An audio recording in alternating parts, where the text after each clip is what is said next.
si Nina Corpus. At ito ang Balitang Europe. Pinay bilang top travel agent ng 3 airline companies sa Germany. Kilalanin natin siya sa report ni Bea Quizon. Nagtapos ng kursong computer engineering sa Pilipinas si Pinina Burer. Pero pagdating dito sa Emmendingen, Germany, sumabak siya sa industriya ng travel and tours hanggang sa magkaroon ng travel agency. Mahigpit man ang kompetisyon sa internet booking, hindi na bahala si Pinina dahil sa kanyang kredibilidad bilang mapapagkatiwalaang travel agent.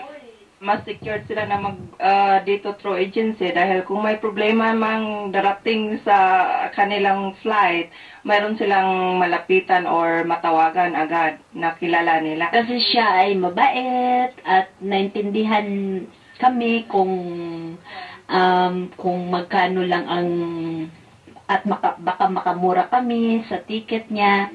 Dahil sa dami ng kanyang naihimok na pasahero, kinilala si Pinina bilang top travel agent ng 3 international airlines. Payo niya sa mga kapwa Pinoy na gustong sumubak sa negosyo, panatilihin ang kredibilidad at pagiging tapat sa mga customers dahil ito ang magiging susi sa kanilang tagumpay. Para sa Balitang Europe, Bea Quizon, Emmendingen, Germany.